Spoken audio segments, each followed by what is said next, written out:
మనం ఇక్కడికొచ్చి కూర్చున్నప్పటి నుంచి మీరు మీ చావుకి అరగంట దగ్గరయ్యారు.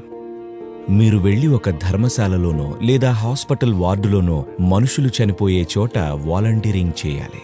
వాళ్ళు చనిపోయే ఆ ఆఖరి క్షణంలో వాళ్ళు దిగ్భ్రాంతితో చూస్తూ ఉంటారు.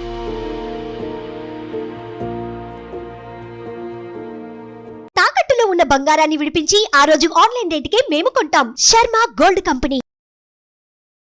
నా ప్రశ్న ఏంటంటే, మానవాళి ప్రస్తుతం మనం ఎదుర్కొంటున్న ఈ గందరగోళ దశని దాటి అది గనక ఒక ఆదర్శ స్థితికి చేరుకుంటే, మనందరం స్నేహపూర్వకంగా ప్రశాంతంగా ఉంటే అప్పుడు మన తరువాతి గమ్యం ఏంటి? అప్పుడు మనం దేనికోసం కృషి చేయాలి?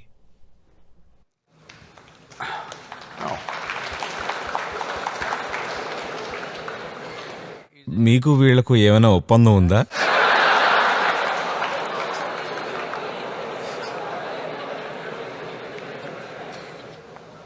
మనం దీన్ని ఈ విధంగా చూద్దాం. ఎందుకంటే వీళ్ళందరూ ఏం కోరుకుంటున్నారో తెలుసుకోవడం అనేది కుదరదు. కాబట్టి మిమ్మల్ని మీరు పరిశీలించుకోండి. ప్రస్తుతం మీరొక ఇంజనీర్ అవ్వాలని అనుకుంటున్నారు. ఇప్పటికిప్పుడే నేను మిమ్మల్ని ఇంజనీర్ని చేసేసాను అనుకోండి, ఈ క్షణమే. ఆ తర్వాత మీకు ఉద్యోగం కావాలి, నేను ఇచ్చేశాను. ఆ తర్వాత ప్రమోషన్ కోరుకుంటారు, అది కూడా ఇచ్చేశాను. తర్వాత అవార్డు కావాలనుకుంటారు, ఇచ్చేశాను. తర్వాత డబ్బు అనుకున్నారు, ఇచ్చేశాను, ఈ క్షణమే. మీరు ఊహించగల ప్రతి దాన్ని ఇప్పుడే ఇచ్చేశాను. ఇప్పుడేం కావాలో చెప్పండి.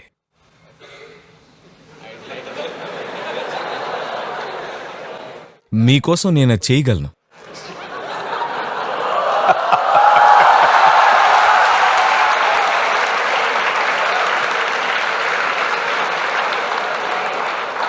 సరే, ఒక ఉద్యోగం. ఆ? ప్రస్తుతం నాకు ఉద్యోగం కావాలి.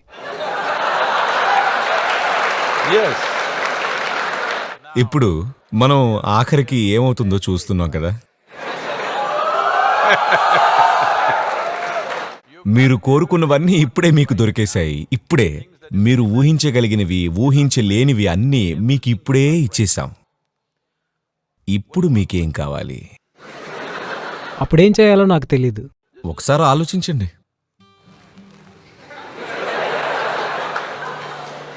మీరు ఈ మాట అన్నప్పుడు దాని అర్థం ఏంటంటే, మీకు కావాల్సిందల్లా మీ జీవితంలో మీరు కోరుకున్నది పోరాటాన్ని. ఉద్యోగం పొందడానికి 3 ఏళ్లు పట్టాలి. అప్పుడు మీరు వావ్, నాకు ఉద్యోగం వచ్చింది అనుకుంటారు. మంచి మంచి ఉద్యోగాలున్న వాళ్ళందర్నీ చూడండి. వాళ్ళు వీధుల్లో వెళ్తున్నప్పుడు చూడండి. వాళ్ళు వీధుల్లో నవ్వుతూ తుళ్ళుతూ తన్మయంతో నడుస్తున్నారా?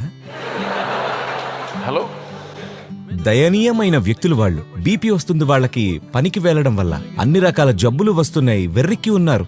అవునా? కాబట్టి మీకేం కావాలి చెప్పండి. ఇక్కడ అమ్మాయి ఏమైనా ఉందా?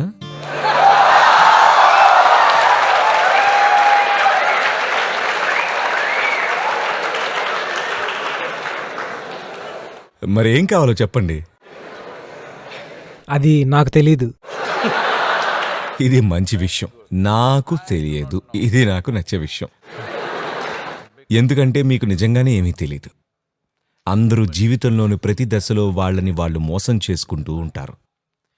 ఇలా నేను ఇంజనీర్ నవ్వాలి అనుకుంటూ ఉంటే అది మిమ్మల్ని ఒక 5 నుంచి 7 ఏళ్ల పాటు బిజీగా ఉంచుతుంది. ఆ తర్వాత ఉద్యోగం అని మిమ్మల్ని మరొక 2 ఏళ్లు బిజీగా ఉంచుకుంటారు. ఆ తర్వాత ఇలాంటి ఉద్యోగం కావాలి, అలాంటి ఉద్యోగం కావాలి అని మిమ్మల్ని 8 ఏళ్లు బిజీగా ఉంచుకుంటూ ఉంటారు. ఇంత డబ్బు కావాలి, అంత డబ్బు కావాలి అని మిమ్మల్ని మరో 25 ఏళ్లు బిజీగా ఉంచుకుంటారు. ఇలాంటి అమ్మాయి కావాలి, అలాంటి అమ్మాయి కావాలి, అలాంటి అబ్బాయి కావాలి అని మిమ్మల్ని మరో కొన్నేళ్లు బిజీగా ఉంచుకుంటారు. తరువాత పిల్లలు వస్తారు. వాళ్ళు ఇలా అవ్వాలి, అలా అవ్వాలి, ఇదిగో అదిగో అని. సరే, మేము మీ అంతిమ వీడ్కోలుకు ఏర్పాటు చేస్తున్నాం.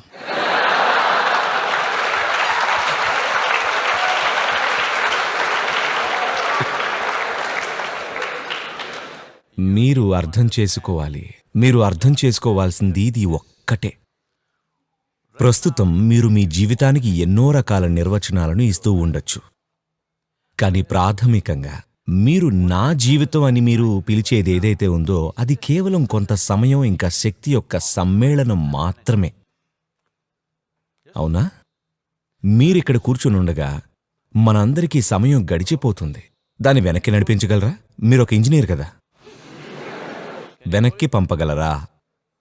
నిన్నటి రోజు బాలేదు కాబట్టి నేను వెనక్కి వెళతాను. వెళ్ళగలరా?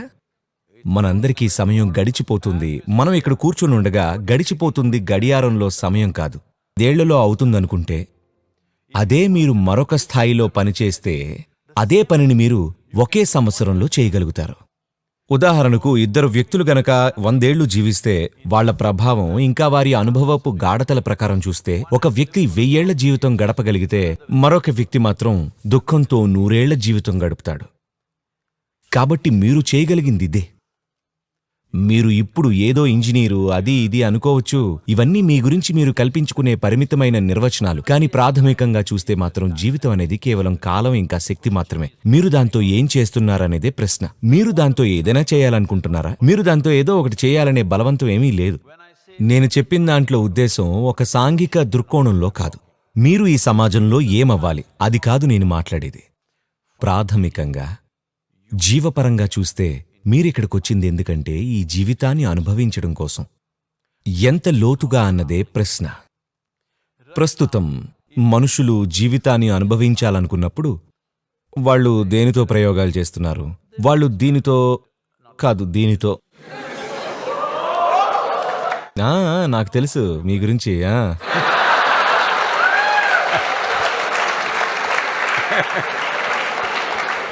లేదా దీనితో ప్రయోగిస్తారు, లేదా ఇంకేదో ప్రయోగాలు చేస్తుంటారు. వాళ్ల ప్రయోగాలు దేని గురించంటే మనకున్న సామర్థ్యాలను ఎలా తగ్గించాలి. మీకు తెలుసా, అమెరికాలోని కొన్ని రాష్ట్రాల్లో గంజాయిని చట్టబద్ధం చేశారు.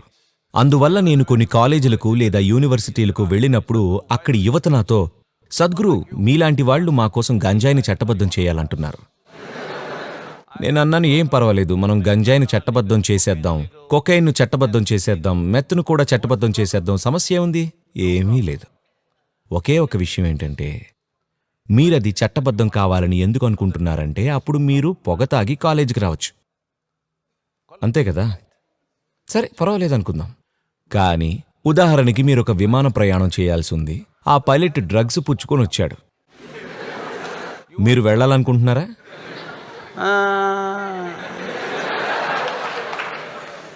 ఎందుకంటే అతను విమానం ఎక్కకుండానే ఎగురుతున్నాడు.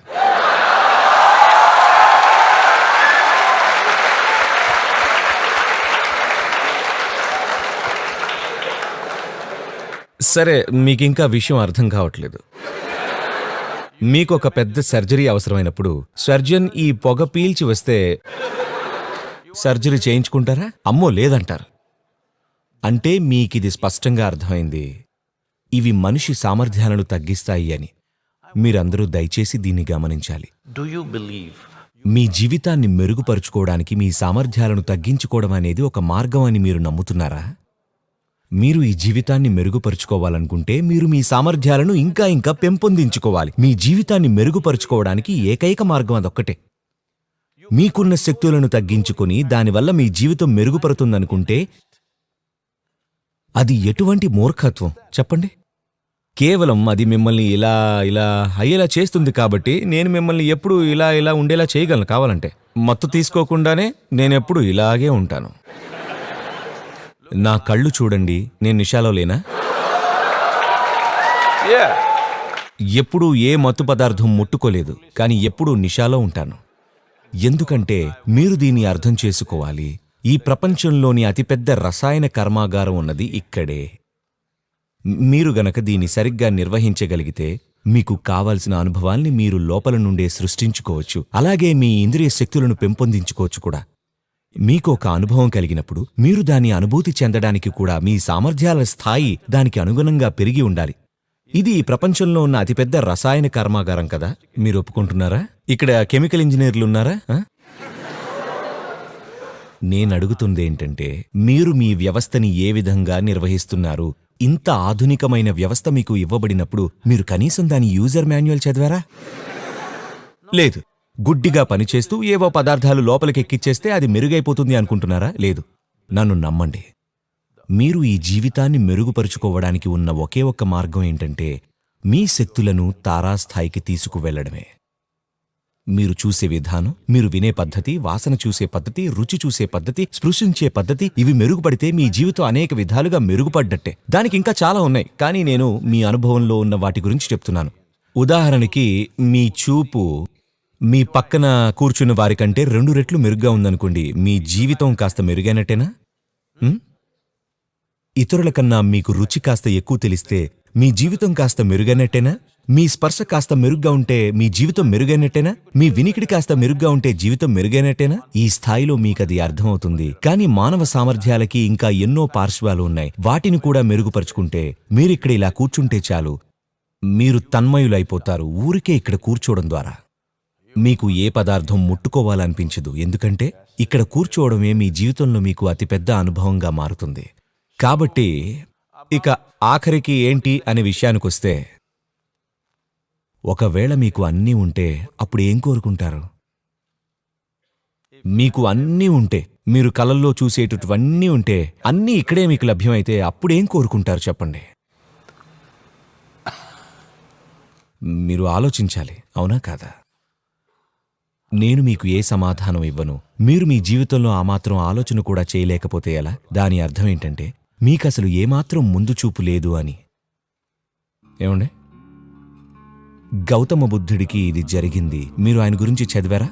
బుద్ధుడు గురించి ఒక జ్యోతిష్యుడు చేసిన భవిష్యవాణి వల్ల ఆయన తండ్రికి అతను ఒక యోగి అయినా అవుతాడు, లేక ఒక గొప్ప చక్రవర్తి అయినా అవుతాడని తెలిసింది. కొడుకు గొప్ప చక్రవర్తి అవ్వాలి అనేది తండ్రి కోరిక. అందువల్ల ఆయన ఆ పిల్లాన్ని ప్రత్యేక భవనంలో ఉంచి జాగ్రత్తగా పెంచాడు. మీరు ఊహించగల సమస్త సుఖాలను, సౌఖ్యాలను అన్నిటినీ అందులో అమర్చాడు.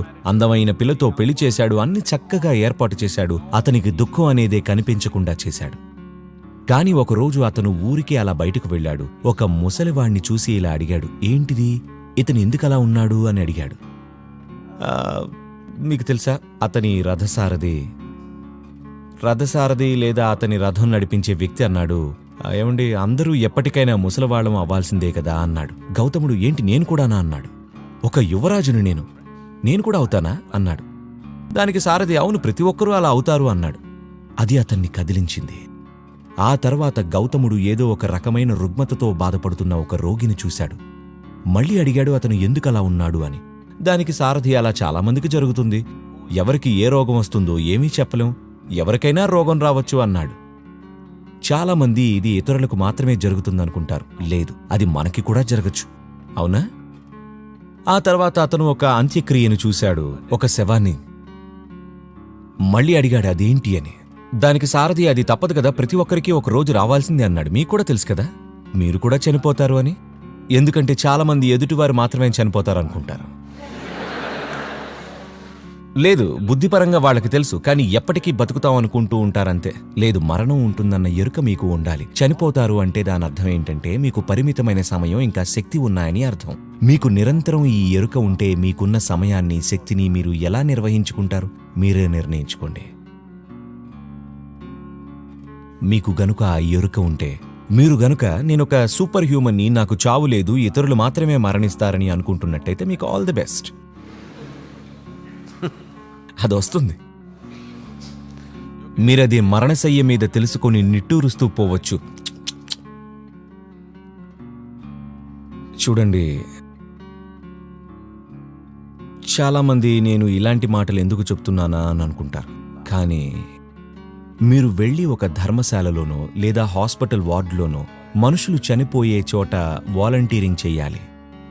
మీరది చూడాలి. ఇది చాలా ముఖ్యం, చాలా చాలా చాలా ముఖ్యం. అప్పుడే మీరు జీవితం పట్ల సున్నితత్వాన్ని పెంచుకుంటారు. అప్పుడు జీవితం చాలా విలువైనదవుతుంది, ఎందుకంటే అది చాలా పరిమిత కాలం అని మీకు తెలుసు. మీరు దీన్ని గమనిస్తే, దురదృష్టవశాత్తు ప్రస్తుతం ప్రపంచంలో 80% మందికి పైగా మనుషులు వారి ఆఖరి క్షణాల్లో వాళ్ళు చనిపోయేటప్పుడు వాళ్ళకి నొప్పి ఉండదు, భయం ఉండదు, ఇంకేదీ ఉండదు. వాళ్ళు దిగ్భ్రాంతిలో ఉంటారు. ఒక దిగ్భ్రాంతితో ఉన్న చూపు కనిపిస్తుంది వాళ్లలో. ఎందుకంటే జీవితకాలమంతా వాళ్ళు కేవలం వాళ్ల ఆలోచనలతో ఇంకా భావోద్వేగాలతోనే గడిపేశారు, ఏనాడు జీవించలేదు. ఇది చాలా ముఖ్యం, మీరు అర్థం చేసుకోవాలి. మీ బుర్రలో ఒక మానసిక వాస్తవికత ఉంది, ఇంకా ఉనికిపరమైన వాస్తవికత ఉంది, అదే జీవితం. చాలా మంది తమ మానసిక వ్యవస్థికతని ఉనికిపరమైన వ్యవస్థికతగా అపార్థం చేసుకుంటారు. మీ ఆలోచన ఇంకా మనోభావం ఈ విశ్వం కన్నా పెద్దదైపోయాయి ఇప్పుడు, అవునా కాదా? హలో, మీరు ఆలోచించేది ఏ చెత్తనైతే మీరు ఆలోచించి భావిస్తున్నారో అది మీకు విశ్వానికన్నా ముఖ్యమైపోతుందా లేదా? దీని అర్థం ఏంటంటే మీరు మీ సృష్టిని అసలైన విశ్వం కంటే పెద్దదిగా చేస్తున్నారు. అలా చేస్తే మీరు బాధపడాల్సిందే. మీరు బాధపడకపోతే నేను నిరాశకు లోనవుతాను. అవును, నిజంగా. ఎందుకంటే మీ అజ్ఞానం మీకు బాధని కలిగించకపోతే ఇంకెందుకు? ఇంక నా వల్ల ఉపయోగం ఏముంది? ఎప్పుడు ఆ ఉచ్చు నుండి బయటపడడానికి చాలా కృషి చేయాలి. అజ్ఞానం అనే ఉచ్చు నుండి బయటపడడానికి ఒక వ్యక్తి చేసే కృషి వల్ల ఉపయోగం ఏముంది?